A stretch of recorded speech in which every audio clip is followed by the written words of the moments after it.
सुप्रभात बच्चों, मैं सोनिया सिंह हिंदी कक्षा में आप सभी का स्वागत करती हूँ। आज हम कविता 4 सौहार्द सामंजस्य का अध्ययन करेंगे, जिसकी कवि है जहीर कुरैशी। सबसे पहले कविता का जो शीर्षक है सौहार्द सामंजस्य। सौहार्द का मतलब होता है मित्रता, दोस्ती, और सामंजस्य का मतलब होता है कि उन दोनों में हम सामंजस्य स्थापित करें, कि लोगों में दोस्ती की भावनाओं का निर्माण करें। तो सौहार्द सामंजस्य इस कविता का नाम है। इसे हम आसानी से समझने के लिए कवि की क्या मंशा है यह समझना हमें जरूरी है। तो इस कविता में कवि ने कि हम किस प्रकार से अपने आपस में जो भेदभाव रखते हैं, नफरत पाल कर रखते हैं, अपने स्वार्थ को छोड़ते नहीं। कभी हम इतने बदल गए हैं कि हम किसी को भी नीचा दिखाने में कोई कसर नहीं छोड़ते। तो इस कविता के माध्यम से कवि यहाँ पर मनुष्य के भीतर कुछ अच्छे गुणों को डालने की बात कर रहे हैं, अपनाने की बात कर रहे हैं, अपने स्वार्थ को, अपनी नफरत को, सबको त्यागने की बात कर रहे हैं। तो आइए सबसे पहले हम परिचय जान लेते हैं। कवि जहीर कुरैशी जी का जन्म 1950 गुना मध्य प्रदेश में हुआ। उनका जो परिचय है, आपकी रचनाएं अंग्रेजी, गुजराती, मराठी, पंजाबी आदि भाषाओं में अनुदित हो चुकी हैं। आपको इनकॉर्पोरेटेड सम्मान, गोपाल सिंह नेपाली सम्मान प्राप्त हुए। जो कवि हैं वह अनेक भाषाओं में वह कार्य कर चुके, लिख चुके हैं, अंग्रेजी, गुजराती, मराठी, पंजाबी आदि भाषाओं में। इसलिए उनको अलग अलग प्रकार के सम्मान भी प्राप्त हुए हैं, पुरस्कार भी प्राप्त हुए हैं। प्रमुख कृतियां हैं उनका एक टुकड़ा धूप, लेखनी के स्वप्न, चांदनी का दुख, भीड़ में सबसे अलग, पेड़ तनकर भी नहीं टूटा आदि यह उनके प्रसिद्ध रचनाएं हैं। पद्य संबंधी प्रस्तुत दोहों में जहीर कुरैशी जी ने छोटे बड़े के भेद मिटाने, नफरत, स्वार्थ आदि छोड़ने के लिए प्रेरित किया है। आपका मानना है कि अनेकता में एकता ही अपने देश की शान है, अतः हमें मिलजुल कर रहना चाहिए। अब इस कविता के माध्यम से कवि यही बताते हैं कि जो हमारे बीच में छोटे और बड़ों का जो भेद है, जो उनके लिए यानी अलग अलग प्रकार की नफरत हमारे अंदर है, स्वार्थ है, इन सबको हमको त्यागना चाहिए, छोड़ देना चाहिए। छोड़ने के लिए यहाँ इस कविता में कवि ने जोर दिया है।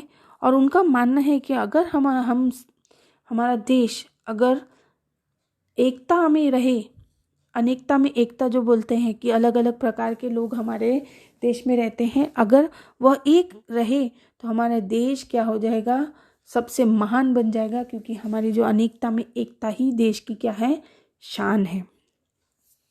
इसलिए हमें मिलजुल कर रहना चाहिए। तो आइए कविता की पंक्तियां पढ़ते हैं। वह छोटा मैं हूँ बड़ा, ये बातें निर्मूल, उड़कर सिर पर बैठती निज पैरों की धूल। तो पहली पंक्ति में कवि कहते हैं कि बहुत से लोग ऐसे होते हैं कि जो अपने आप को बड़ा समझते हैं और दूसरों को छोटा समझते हैं। तो ऐसे लोगों को कवि यह समझाना चाहते हैं कि उन्हें यह जो छोटे बड़े की जो भावना है वह उन्हें त्याग देनी चाहिए, क्योंकि वो छोटा मैं हूँ बड़ा ये बातें निर्मूल है, इनका जिनका कोई भी अर्थ नहीं है। निर्मूल का मतलब होता है बिना जड़ के, इनका कोई भी अर्थ नहीं है, क्योंकि इस दुनिया में सभी समान है।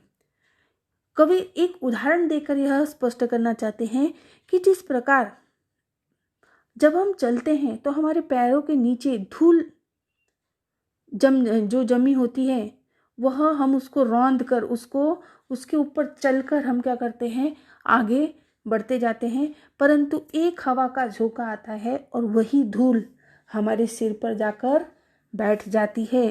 कहने का तात्पर्य यह है कि अगर व्यक्ति आज छोटा है तो उसका समय भी बदल जाएगा और वह कभी ना कभी बड़ा बन जाएगा। और आप आज अगर अमीर हो, बड़े हो, तो आपका भी समय ऐसा हो सकता है कि आप छोटे बन सकते हो। इसलिए कभी भी हमेशा हमें अपने जो अमीरी है और किसी की गरीबी का मजाक नहीं उड़ाना चाहिए।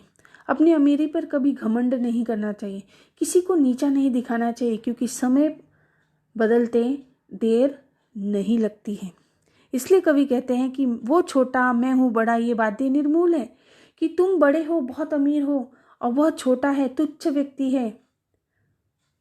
एक दिन ऐसा है ना होता है जब हम चलते हैं, धूल, जो रास्ते की धूल, वह भी क्या होती है, जिसको हम पैरों से रौंद कर जा रहे हैं, वो हमारे माथे पर जाकर बैठती है। समय परिवर्तन होने में देर नहीं लगती है। नफरत ठंडी आग है, इसमें जलना छोड़, टूटे दिल को प्यार से जोड़ सके तो जोड़। आगे पंक्तियों में कवि कहते हैं कि नफरत यह एक ठंडी आग के समान होता है। क्या आपने कभी देखा होगा कि जब आग जल जाती है तो वह जब सफ़ेद सफ़ेद उसका जो कोयला बन जाता है, अगर उसको हम जरा सा हटाते हैं तो उसके नीचे थोड़ी थोड़ी आग सुलगती रहती है, वो पूरी तरीके से वो बंद नहीं होती।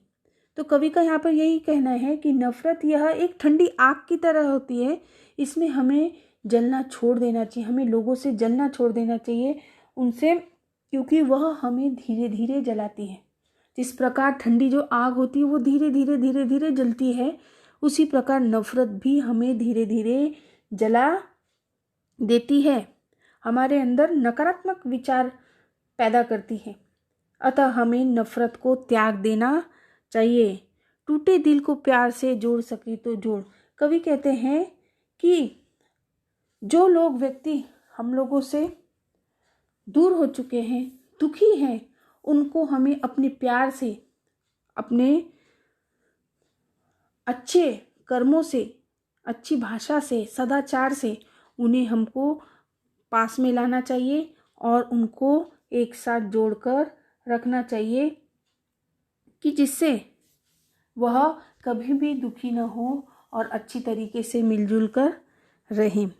तो कवि का यहाँ पर यही कहना है कि नफरत जो ये है एक ठंडी आग की तरह है, जिस प्रकार वह ठंडी आग धीरे धीरे जलती है, ठीक उसी प्रकार नफरत भी यह व्यक्ति के दिल को धीरे धीरे जलाती रहती है। इसलिए हमें नफरत की आग को या नफरत को अपने दिल से पूरा ही त्याग देना चाहिए।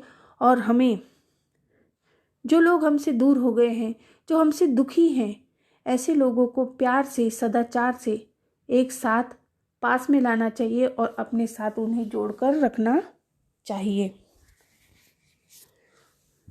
आगे बोलते हैं कवि, पौधे ने बांटे नहीं नाम पूछकर फूल, हमने ही खोले बहुत स्वार्थ के स्कूल। अब स्कूल का अर्थ होता है संस्थाएं, तो कवि ये स्वार्थ का अर्थ होता है स्वार्थ। कवि इन पंक्तियों में कहते हैं कि जब पौधे से कोई भी फूल लेता है या फल लेता है तो वह नाम पूछ कर देता नहीं है कि तुम्हारा नाम ये है तो तुम ये फूल लो, तुम्हारा नाम ये है तो तुम ये, यानी किसी को वह नाम पूछकर उसे फूल भी नहीं बांटता, ना ही फल भी बांटता है। यह तो हम इंसान हैं जिन्होंने इस प्रकार के स्वार्थ के स्कूल खोल के रखे हैं, स्वार्थ जैसी संस्थाएं खोल के हमने रखी हैं कि हम अपने स्वार्थ के लिए कभी भी कुछ भी कर सकते हैं। तो कवि का कहना यही है कि जिस प्रकार पौधे निस्वार्थ भावना से सबकी सेवा करते हैं, सबको फूल देते हैं, सबको फल देते हैं, उसी प्रकार मनुष्य को भी यह सब भूलकर अपने स्वार्थ को त्याग करके सबकी सेवा करनी चाहिए, सबको अच्छे सदाचार से उनके साथ में प्यार से रहना चाहिए। तो व्यक्ति भी पौधे की तरह सुंदर बन जाएगा। उसके बाद, धर्म अलग भाषा अलग फिर भी हम सब एक, विविध रंग करते नहीं हमको कभी अनेक। अब कवि यहाँ पर कह रहे हैं कि हमारे देश में अनेक धर्म के लोग रहते हैं, वो अनेक भाषाएं हैं हमारी, फिर भी हम सब एक हैं। कि अलग अलग धर्म के लोग हैं, अलग अलग भाषाएं हैं, फिर भी यहाँ पर अनगिनत भाषाएं, अनगिनत बोलियां बोली जाती हैं, और उसकी वजह से हमारा देश भी कैसा है, एक है। विविध रंग करते नहीं हमको कभी अनेक। ने कवि का कहना है कि कितनी भी भाषाएं हो जाए, कितनी भी धर्म हो जाए, परंतु हमारा देश यह एक मजबूती से विविधता में एकता की निशानी है कि अलग अलग भाषा होने की वजह से भी हमारा देश क्या है, एक है। इसकी जो पहचान है, यहाँ की एकता ही इसकी पहचान है, और इसको कोई भी प्रभावित नहीं कर सकता। जो भी करता प्यार वो पा लेता है प्यार, प्यार नगद का काम है रहता नहीं उधार। अब कवि इस पंक्तियों में कहते हैं कि प्यार वह भावना है जिसका बदला प्यार से ही मिलता है, अर्थात जिससे हम प्यार से व्यवहार करते हैं उसके बदले में हमें प्यार ही मिलता है। अगर हम किसी से नफरत करेंगे तो पलटकर वो हमें प्यार नहीं करेगा, वो पलटकर हमसे नफरत ही करेगा। तो कवि का कहना यही है कि यदि अगर हम किसी से प्यार करते हैं तो वह पलटकर भी हमें वह प्यार करेगा, और प्यार ये नगद का काम है, रहता नहीं उधार। अगर हम किसी से प्यार करते हैं तो वह तुरंत ही हमें वह प्यार हमारा लौटा देता है, कुछ भी अपने पास नहीं रखता है। इसलिए कवि कहते हैं कि प्यार यह नगद का काम है, प्यार हमें तुरंत मिल जाता है। अगर हम किसी से प्यार से व्यवहार करेंगे तो सामने वाला व्यक्ति भी हमें तुरंत उसका प्रत्युत्तर दे देता है। तो कवि का कहना यही है कि प्यार यह बहुत सुंदर कल्पना है। जिस व्यक्ति के अंदर यह प्यार की भावना आ जाती है तो वह सब लोगों को पा लेता है। प्यार देंगे तो प्यार ही मिलेगा, नफरत देंगे तो हमें नफरत ही मिलेगी, और इस प्यार के भावना में कुछ भी उधार नहीं रहता। अगर हमें प्यार हम दे रहे हैं तो हमें तुरंत उसका जो प्रत्युत्तर है वह हमें प्यार के रूप में ही प्राप्त हो जाता है। आगे कवि कहते हैं, जर्रे जर्रे में खुदा, कण कण में भगवान, लेकिन जर्रे को कभी अलग न कण से मान। अब जर्रे का अर्थ होता है छोटा सा कण, अत्यंत छोटा कण, और कण का अर्थ भी वही होता है। जर्रे को उर्दू में, यानी कण को उर्दू में जर्रा कहा जाता है, और कण हिंदी में उसे कण कहा जाता है। तो यहाँ पर कवि कह रहे हैं कि इस दुनिया में खुदा भी एक है, जर्रे जर्रे में खुदा है, मतलब कि कण कण में खुदा है और कण कण में भगवान है।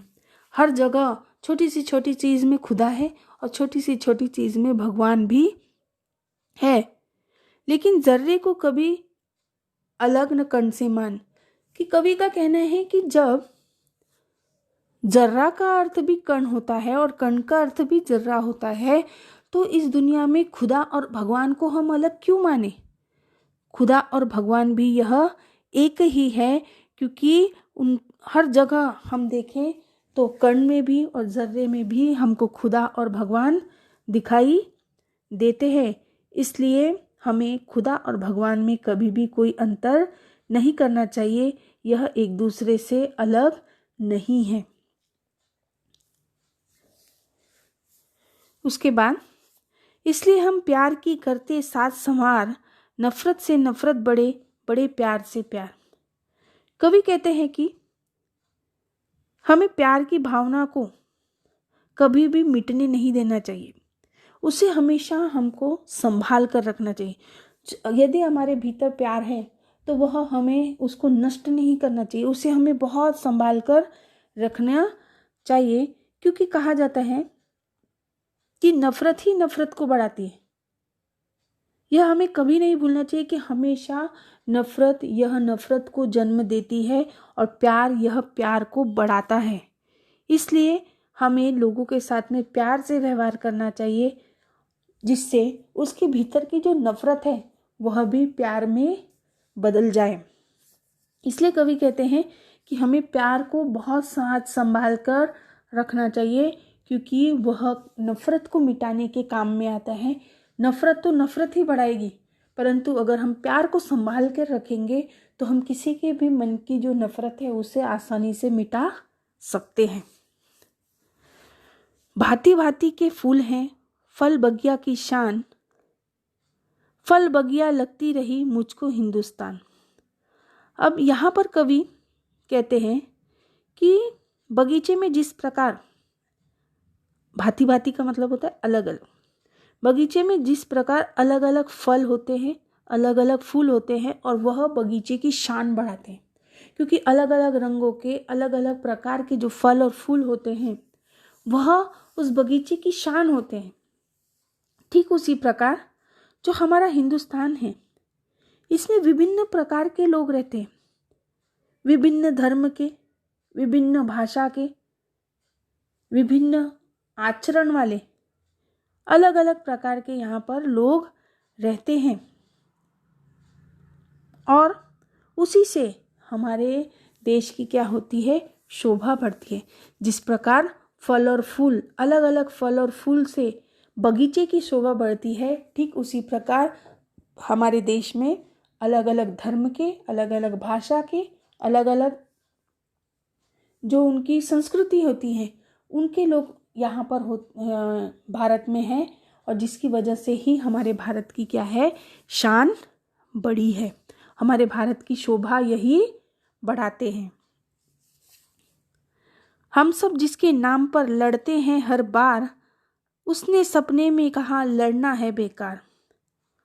अब इस पंक्ति में कवि कहते हैं कि हम जिस भगवान के नाम पर आपस में लड़ते रहते हैं कि यह मेरा खुदा है, यह मेरा भगवान है, धर्म के नाम पर हम बहुत लड़ाई करते हैं, बहुत लड़ते हैं कि भगवान बड़े हैं, खुदा बड़ा है, हम इस प्रकार की लड़ाई करते हैं। तो कवि का कहना यहाँ पर है कि जब हम भगवान के नाम पर बार बार आपस में लड़ते हैं, झगड़ते हैं, उसी भगवान ने सपने में आकर यह कहा है कि लड़ाई करना यह अच्छा नहीं है, लड़ाई करने से हमें हानि ही मिलती है, दुख ही मिलता है। इसलिए ये जो लड़ाई कर रहे हैं धर्म के नाम पर, भगवान के नाम पर, यह लड़ाई बेकार है, हमें इसे छोड़ देना चाहिए।